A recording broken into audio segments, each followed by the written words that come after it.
Querida tribu, bienvenida, bienvenido a esta entrevista semanal aquí en Aldea Financiera. Todas las semanas tenemos temas muy interesantes y vamos a hablar de economía. ¿Qué le depara a nuestro país?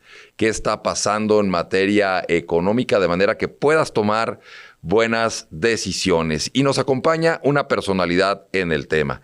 Ella es Delia Paredes. Es socia de Transeconomic, pero además es parte del Comité de Estudios Económicos del IMEF y también es parte del Comité del Indicador IMEF, que es una cosa extraordinaria que ahorita vamos a platicar también un poquito de eso. Y bueno, pues le damos la bienvenida aquí a Aldea Financiera. Qué gusto tenerte, Delia, con nosotros. Gracias, mucho gusto a todos. Igualmente. Oye, pues voy a arrancar así con la pregunta, pues, fuerte. La situación económica mundial está complicada. Estados Unidos bajó sus tasas, elecciones allá. Aquí las cosas, por el tema de la reforma al Poder Judicial, se han complicado la perspectiva. ¿Es posible que pudiéramos tener una escena de recesión? Mira, sí es cierto que las cosas se están complicando, que hay mucha incertidumbre, pero yo no diría que estamos todavía en ese escenario de recesión. Sí es cierto que la Reserva Federal bajó la tasa de interés en 50 puntos base, además, que normalmente cuando empieza un ciclo de baja lo hace de 25 en 25 puntos base. Así es. Entonces eso pues un poco sorprendió, ¿no? al mercado, que la verdad es que ya desde hacía mucho tiempo le estaba pidiendo que bajara las tasas. Lo hace ahora, la siguiente reunión la tiene en noviembre, 2 días, o sea, la elección es el 5 de noviembre y ellos tienen 5 y 6 de noviembre la reunión, entonces yo creo que un poquito eso es adelantándose, lo hicieron adelantándose al tema. Claro. La verdad es que las cosas en Estados Unidos no se han deteriorado tanto. Sí es cierto que hemos tenido 2 lecturas pues relativamente por debajo de lo esperado en términos de empleo. Así es. Pero estamos en el punto de la incertidumbre. No se sabe bien si esto es porque estamos volviendo a una normalidad que no habíamos tenido por el tema de la pandemia. Correcto. O si efectivamente de lo que estamos hablando es de que estamos empezando a ver una recesión, ¿no? Entiendo. Hay muchos analistas que lo que piensan es que estamos en un entorno en el que va a haber bajo desempleo y bajo contratación. Ok. Por varias razones, ¿no? Entonces yo creo que un poco el Fed lo que hizo ahora es alinearse al mercado, que ahora ya le está descontando otras 2 bajadas, o sea, 2 de 25 para el año, cosa que no habíamos estado viendo, ¿no? Siempre el mercado le estaba descontando mucho más recortes de tasas de lo que ellos estaban permitiendo ver, ¿no? Y quiere decir entonces que la inflación está pegajosa, ¿no? Que le llamaban sticky inflation, ¿está cediendo? Está cediendo, la verdad es que sí, vemos los indicadores que empiezan, todavía no ha convergido al 2%, que es el objetivo que siguen allá, pero sí está convergiendo. Entonces, es una situación, te digo, coyuntural difícil, con mucha incertidumbre, porque además depende del resultado de la elección, ¿no? Así es. Los planteamientos que ha hecho Trump hasta el momento pues, son inflacionarios. Todo lo que quiere hacer de poner aranceles y todo, la consecuencia al final es inflación en Estados Unidos. La circunstancia en nuestro país pues es también compleja, está iniciando un nuevo gobierno, estamos en una situación en donde pues hay indefinición en los Estados Unidos, como ya comentabas. ¿Qué están viendo en el Comité de Estudios Económicos con los indicadores? ¿Se están deteriorando o si hay una circunstancia en donde pareciera que pudieran frenarse de cara a que no se diera una disminución en la actividad económica? Mira, estamos viendo una desaceleración de la economía. El indicador IMEF, de hecho, pues está apuntando hacia allá inclusive una contracción. Acuérdense que este indicador, cuando está por arriba de 50, implica que el sector del que estamos hablando se está expandiendo, y cuando está por debajo de 50 es que se está contrayendo. El sector manufacturero pues está por debajo de los 50 y vemos a un sector servicios que se está desacelerando. Pero esto es normal en un ciclo como en el que estamos. Recuerden que este fue un año de elecciones. Normalmente en el año de elecciones hay una expansión muy fuerte de la economía, digamos, 4 trimestres antes del día de la elección. O sea, el primer semestre de este año y el segundo semestre del año pasado. Ok. Y luego a partir de ahí vemos una desaceleración de la economía. Eso es normal en el ciclo económico en México. Lo que vamos a empezar a ver es cómo pues todo el esfuerzo que hubo de terminar las obras de infraestructura y demás, pues ya este año ya no hay que terminar nada. Entonces, pues por eso solito, nada más por eso la economía se empieza a desacelerar. Y luego en el primer año de un nuevo gobierno, también la economía tiende a desacelerarse. Pagan por ver, ¿no? Exactamente, está la gente pagando por ver, tienen que ver cuál es el plan de infraestructura, también el gobierno gasta más lento, o sea, hay nuevos funcionarios llegando, siempre decimos no encuentran la chequera, ¿no? En plan broma, entonces tarda mucho empezar a seguir fluyendo el gasto. Igual esta vez ese factor, dado que es una continuidad, no va a ser tan eso, pero lo que sí estamos esperando los analistas es una desaceleración de la economía este segundo semestre del año y en el próximo año. Desde el punto de vista del tipo de cambio, pues lo van a ver con volatilidad o cómo lo están observando. Sí, mucha volatilidad. La verdad es que el tipo de cambio, somos víctimas de nuestro propio éxito en el tema del peso, porque el peso es una de las monedas más profundas del mercado, ¿no? Sí, más líquidas. Más líquidas. El peso mexicano, pues tú puedes hacer transacciones en el peso mexicano 20 horas, en 20 horas del día, 7 días, casi, días ¿no? de la semana. Entonces, no solamente responde a temas, digamos, inherentes de México, sino, por ejemplo, también los traders lo usan como cobertura ante eventos internacionales de riesgo. Entonces, en ese sentido, pues lo que estamos viendo, inclusive si ves cuando la Reserva Federal bajó tasas, eso le ayudó al peso mexicano. Entonces estamos mucho a merced de cuáles son las condiciones de liquidez y cuáles son las condiciones financieras globales. Y también, pues, lo que está pasando aquí, ¿no? Un poco el ciclo del tipo de cambio esta vez, casi siempre lo que veíamos con el tipo de cambio es que en un año de elección tendía a depreciarse cerca de la elección, cerca del día de la elección, y luego a partir de ahí regresaba a los niveles que tenía 6 meses antes, ¿no? Cuando empieza, digamos, todo el proceso electoral.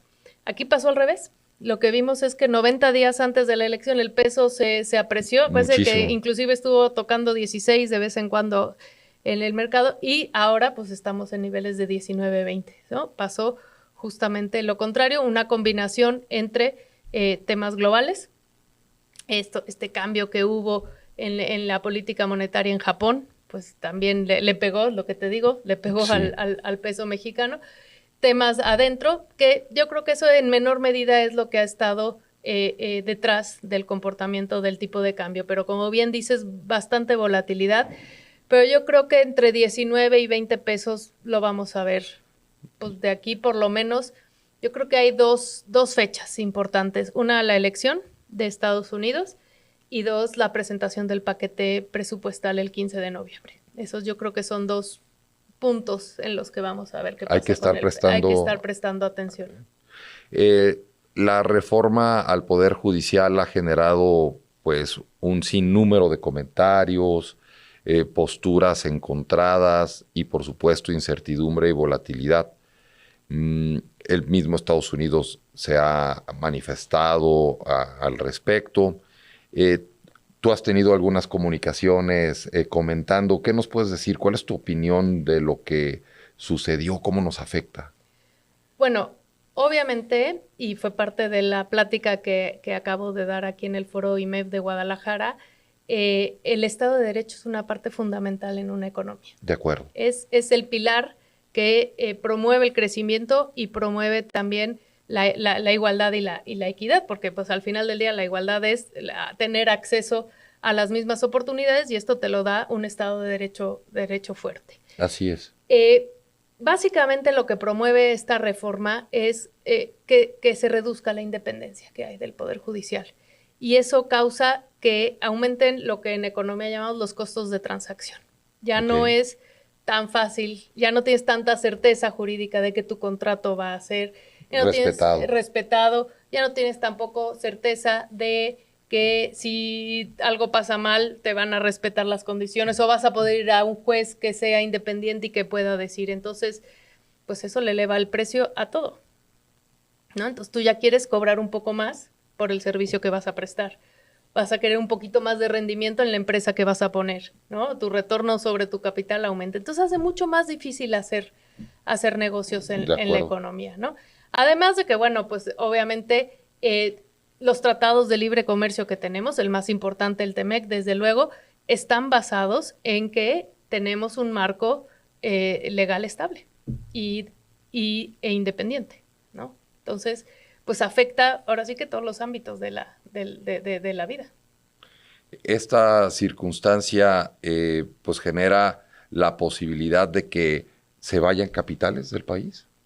Sí, nada más que nosotros estamos pensando, o sea, mucha gente está pensando que esto va a ser como un infarto, ¿no? Que de repente va a ser un infarto fulminante, ¿no? Y nos vamos a... Y se acabó, ¿no? Y no, esto es una enfermedad degenerativa que a lo mejor el impacto no lo vamos a ver este año, pero vamos a ir hacia adelante poco a poco, se van a ir mermando porque sí es cierto que va a haber una criba de capitales. Hay gente que su tasa de rendimiento pues ya no da, ¿no? Porque correcto. Tú le tienes que subir el costo de la seguridad, el costo de hacer negocios aquí, el costo de la competitividad. Sí, el precio te saca de competencia. Y el precio te saca de la competencia. Entonces, pues sí, es un tema que eventualmente en el tiempo va a hacer que los capitales se lo piensen dos veces antes de venir a México. Pero no solo los internacionales venir a México, el empresario mexicano. En el 2026 hay revisión del Tratado de Libre Comercio que tenemos con Estados Unidos y Canadá. ¿Hay riesgos al respecto? ¿Tú visualizan que pudiera haber alguna circunstancia que llevara a alguna negociación o que nos pudieran hasta sacar del tratado derivado de la reforma del Poder Judicial? Pues hay varios temas abiertos, o sea, no solamente está el de la reforma judicial, también tenemos abierto un panel de energía que estamos esperando a que cambie la presidencia para ver qué pasa. Hay un panel también sobre el tema del maíz transgénico. Entonces, todos esos temas pues van a ir yendo. Esta revisión es previo. El Tratado de Libre Comercio tiene el que se llama el Sunset Clause, que es tiene una vigencia de 20 años. O sea, para el 2030 es cuando se acabaría, ¿no? Aplica esa cláusula. 2036, bueno, no me hagan caso mucho, pero sí. O sea, y esta revisión es justamente para que las partes estén, oye, sí está funcionando, no está funcionando, esto me gusta, esto no me gusta, oye, ya tenemos demasiadas cosas. Entonces, pues sí, además de la incertidumbre natural que hay en la economía, le mete más incertidumbre esta revisión y todos estos cambios que estamos haciendo. ¿Cuántas mujeres hay en el Comité de Estudios Económicos? Hoy platicaste de equidad de género. ¿Cómo estás viendo eso desde tus trincheras? Si estamos evolucionando a que haya una mayor inclusión en los consejos, en las empresas, en los puestos directivos y particularmente, por ejemplo, en el Comité de Estudios Económicos. Sí, mira, la verdad, cada vez hay más en el Comité de Estudios Económicos. Creo que al principio, hace como 2, 3 años, o 4 años, cuando yo entré, creo que hace como 5 años, éramos 3, 4 y ahora ya yo creo que somos el doble de eso. Entonces, qué bueno. Y cada vez con más voz. Entonces vamos por buen camino, pero hay mucho camino por recorrer en consejos, en varios puestos directivos. Todavía hay mucha resistencia a que haya mujeres en esos puestos y pues tenemos que seguir trabajando por estar presentes. Hoy comentaste en tu conferencia sobre este tema. ¿Cuáles fueron las conclusiones y principales ideas que compartiste con el público? Pues mira, número 1, que el crecimiento es una condición necesaria, pero no suficiente para generar desarrollo, y por desarrollo me refiero a mayor igualdad y mayor equidad. La otra, que no es lo mismo igualdad que equidad, ¿no? La igualdad nos da oportunidades iguales a todos, y la equidad nos da la posibilidad de acuerdo a nuestras capacidades, desarrollarnos, ¿no? Les ponía yo una foto de de 4 personas en el que la igualdad a todos les daban una bicicleta, la misma bicicleta. Y entonces entre este grupo de personas teníamos una persona discapacitada y un niño chiquito, que no, No podía usarla. La bicicleta le quedaba muy grande. Entonces, claro, en la igualdad principio, no funcionó. pues todos tenían todos tuvieron la misma bicicleta, pero luego en el siguiente que mostraba la equidad, teníamos la bicicleta adaptada para que pudiera pedalear con las manos y pues una bicicleta más pequeña para el niño pequeño, ¿no? Entonces, esas dos cosas son las que tenemos que estar jugando siempre, de buscar que todos tengamos las mismas oportunidades, pero que además podamos adaptarnos a nuestras necesidades. Y para ello les mostraba yo cuáles eran las características de los países que son más igualitarios o que tienen menos desigualdad, porque la verdad es que el mundo es desigual. Y hay unos que son muy radicales. Exactamente. Entonces, lo que hablábamos era de un sistema de bienestar, servicios de salud, servicios de educación, de vivienda. Hablábamos también de un sistema tributario redistributivo, antes y después de impuestos. Hay una gráfica bien interesante de la OECD que muestra cómo muchos países tienen grandes niveles de desigualdad antes de impuestos, pero ya después de impuestos y de haber repartido transferencias, los niveles de desigualdad se reducen. Qué interesante. Bien interesante. México es de los pocos países que se queda igual, antes y después de impuestos. Eso, seguimos teniendo los mismos niveles de desigualdad. Buenas condiciones laborales, movilidad social, eso también es bien importante, y diversidad y una economía bien diversificada, que en eso México estamos muy bien, ¿no? Y lo que les comentaba es, bueno, tenemos un marco macroeconómico sólido, que es lo que se necesita para crecer. Correcto. Tenemos una economía bien diversificada, sí. Y ahora pues lo que nos toca es trabajar en precisamente no destruir esto que tenemos, porque esto es lo que nos da sustento para poder crecer. Tenemos que trabajar en mejorar los niveles de igualdad y de equidad. En conversaciones que he tenido con el próximo secretario de Economía, Marcelo Ebrard, ha señalado que una de las cosas que se tienen que hacer es la sustitución de importaciones y el desarrollo de proveedores. ¿Qué opinas de esta postura? Mira, siempre tenemos que estar abiertos a nuevas oportunidades. El nearshoring es una de ellas. Y podemos hacer lo que queramos. Nada más no hay que perder de vista que la productividad de un país está basada en la logística que tenga. Entonces ahí pues habría que ver, podemos producir lo que tú quieras, pues si no tenemos cómo sacarlo, sí, así es. Y no tenemos a quién venderlo, pues no. La capacitación, ¿qué tipo de trabajador es el que vamos a querer?